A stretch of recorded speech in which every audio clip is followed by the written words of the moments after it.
గ్రామంలోని శ్రీ లక్ష్మీ నరసింహస్వామి ఆలయంలో రథసప్తమి వేడుకలు ఘనంగా నిర్వహించారు.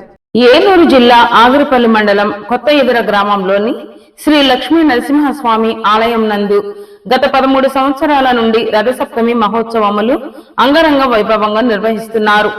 దానిలోనే భాగంగా శ్రీ లక్ష్మీ నరసింహస్వామి దేవాలయంలో ప్రత్యేకమైన పూజా కార్యక్రమాలను నిర్వహించారు. ఈ కార్యక్రమానికి వేలాది మంది భక్తులు పాల్గొని పూజా కార్యక్రమాలు నిర్వహించారని ఆలయ కమిటీ నిర్వాహకులు గురుస్వామి ప్రసాద్ తెలియజేశారు. ఈ వేడుకలకు గన్నవరం మాజీ ఎమ్మెల్యే వల్లభనేని వంశీ మోహన్ అభిమాని హనుమాన్ జంక్షన్ లోని తల్లి స్వీట్స్ అధినేత కటకం నాగు 9 కేజీల 300 గ్రాముల లడ్డూను స్వామివారికి అందచేయడం జరిగింది. ఈ లడ్డూను వేలంపాట నిర్వహించగా విజయవాడ వాస్తవ్యులు గొర్రెపత్తి నాంచారయ్య 31,116 రూపాయలకు దక్కించుకోవడం జరిగింది.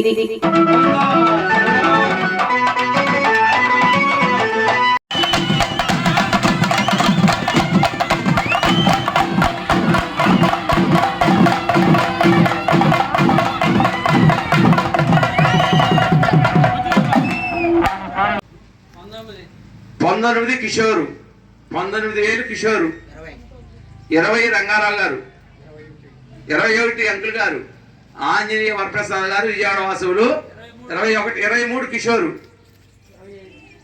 25 ఎర్ర శ్రీనివాసరావు గారు అలియాస్ ప్రతాప్ గారు 26 రంగారావు గారు 27 శ్రీనివాసరావు గారు 27,000 27 అంటే 100 అనుకునేది 27,000 శ్రీనివాసరావు గారు 29 అంకుల్ గారు విజయవాడ వాసువులు 29 30 ఎర్ర ప్రతాప్ గారి పాత 31 విజయవాడ వాసువులు నాంచారి గారు డబ్బులు దండ పాడారు.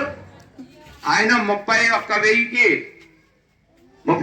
వచ్చారు. 31,000 ఈ లడ్డు బాట 31,000 విజయవాడ వాసువులు నాంచారి గారు 31,000 విజయవాడ వాసువులు నాంచారి గారు 31,000 9 కేజీల 300 గ్రాముల లడ్డు దేవుడి ప్రసాదం విజయవాడ వాసువులు నాంచారి గారు 31,000. రెండోసారి కొట్టేస్తున్నా, మూడోసారి కొట్టు.